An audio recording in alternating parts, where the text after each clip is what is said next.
Your friend, Dr. Charles Apoki.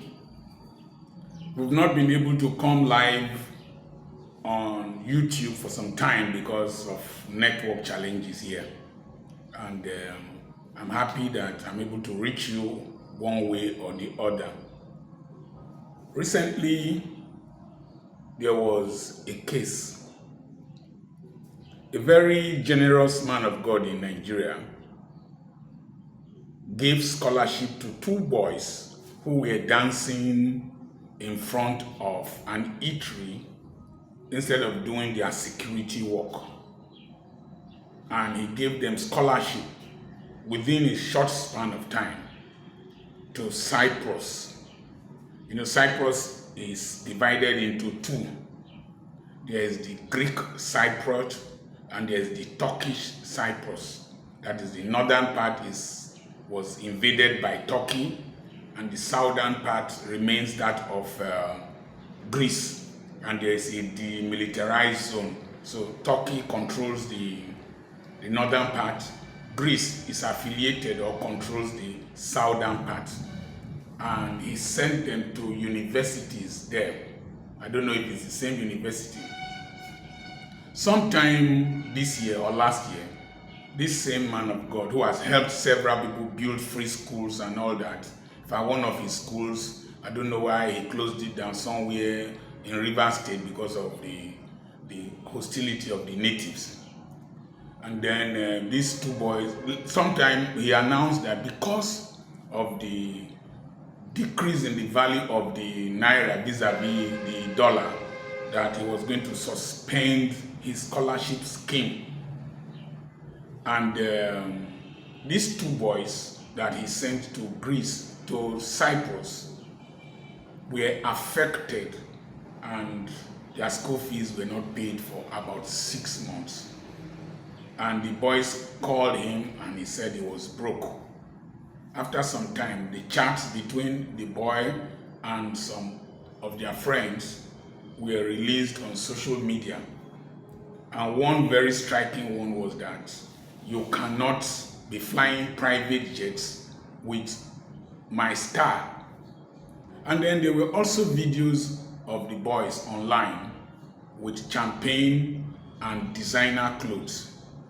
And then I saw another footage where they went to class with Babariga and big caps to match.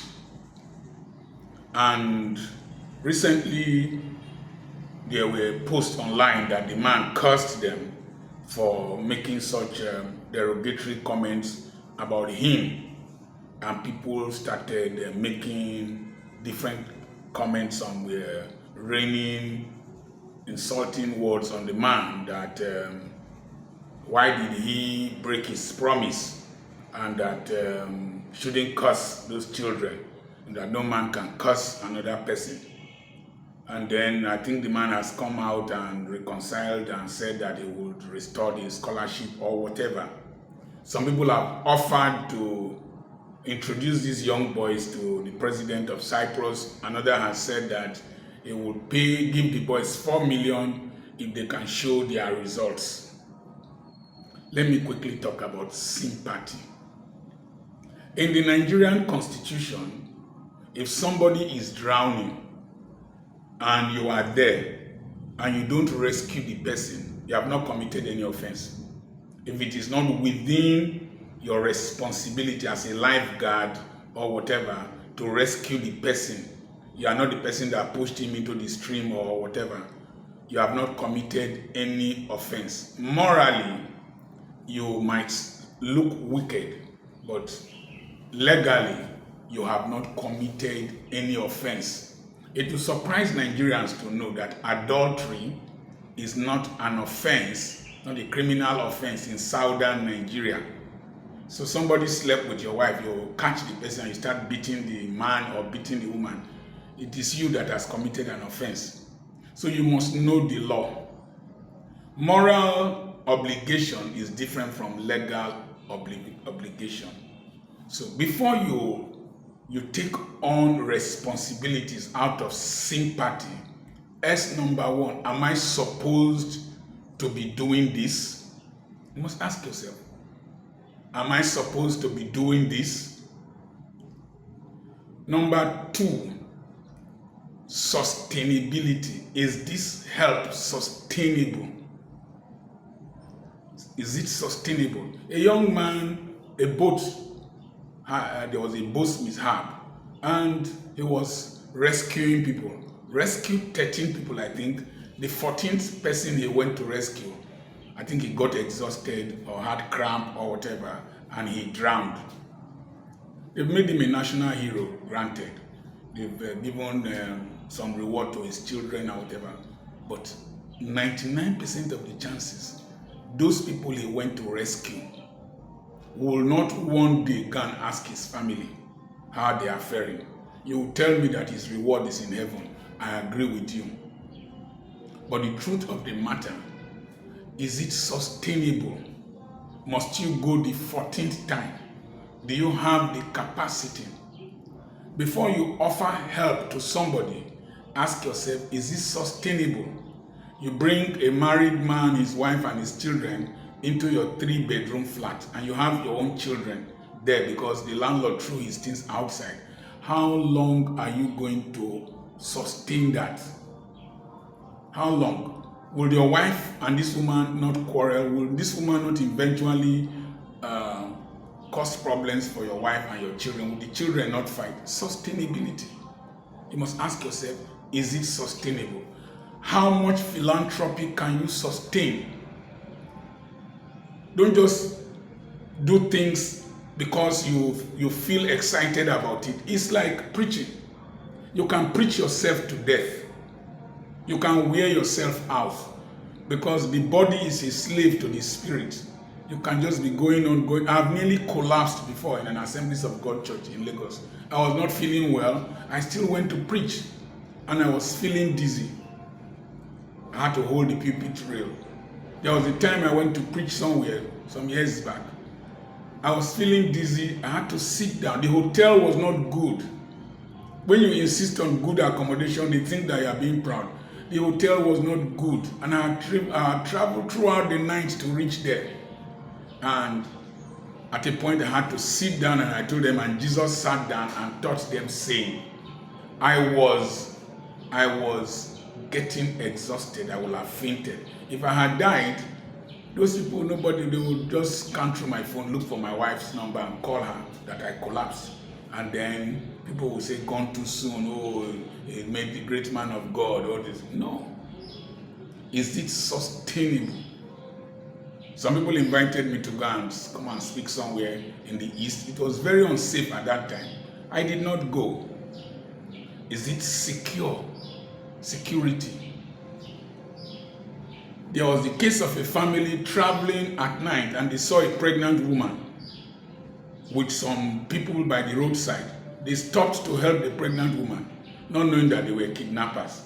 They said the man must drop one of his children out of the children in the vehicle. So, is it secure? You must think about security when you are about to render help. Is this secure? Number 2, does it hurt the sensibility or sensitivity of people close to you? You want to help a widow. Would it lead to suspicion from your wife?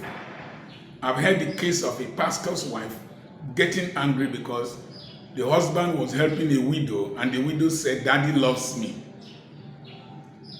So you must be very sensitive. You must be very sensitive to what people will say.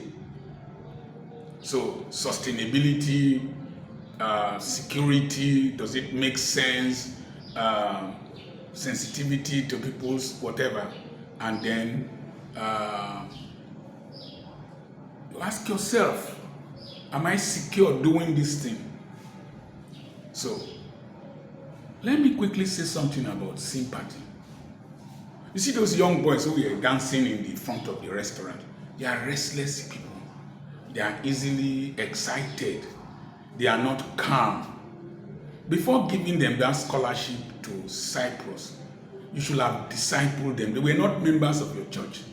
They were not being persecuted for dancing Christian song or preaching to people.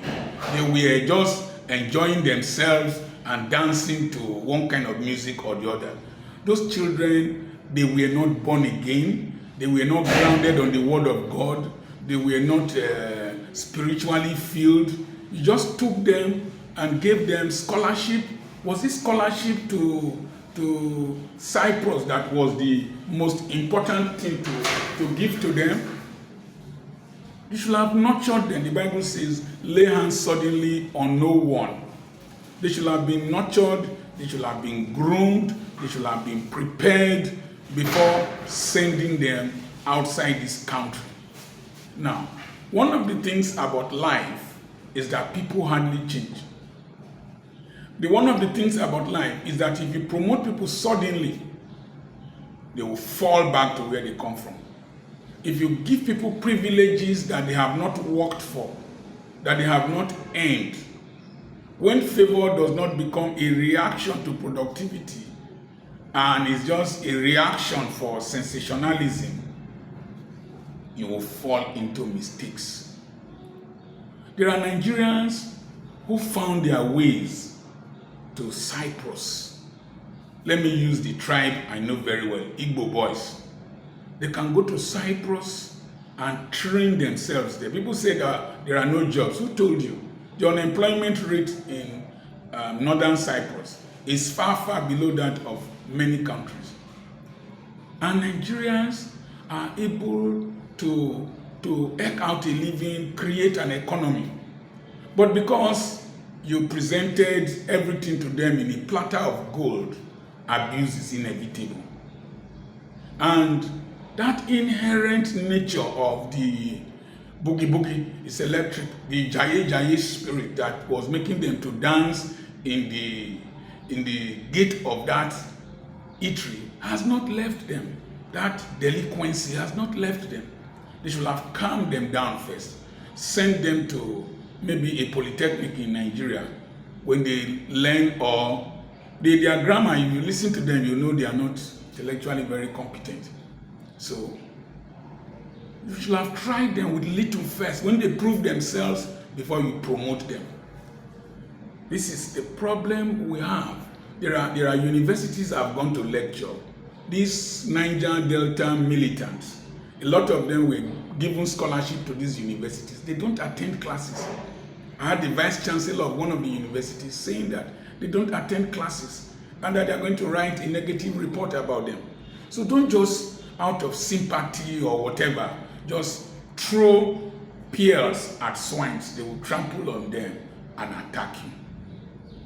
Be very careful who you bring into your arena. When you bring people, you bring them with their demons and their angels, assets and liabilities. I have noticed that when people criticize others, why they left where they left, or how people treated them, most likely, if you don't investigate, the same thing that made the other person, who most likely is in the same class with you, of the elite, the rich, and the comfortable, the same attitude that made them to be sacked from their workplace, to be driven from where they were resident, the same attitude will be replicated around you. And by the time you react to define boundaries, they will also castigate, destroy your name, and cause a sin around you. Sympathy must go with common sense. We must go with wisdom. Another S I forgot to ask, is it spirit-led sympathy? Spirit-led sympathy. In one of my videos, I have known women who brought girls into their houses, and the girls displaced them, got pregnant for their husbands, and they were thrown out of their marriage. So be very careful before you just manifest sympathy. Some of you are too religious and stupid. I mean, I'm very sorry to say, just religious, and you criticize what you don't understand. You comment on what you don't know. You don't analyze issues very deeply before you criticize people. And then, to you who have the wherewithal, please be very careful. If not, you might end up in places you never expected. Somebody gave a lift to a policeman. He just turned around to check the back seat where the policeman sat.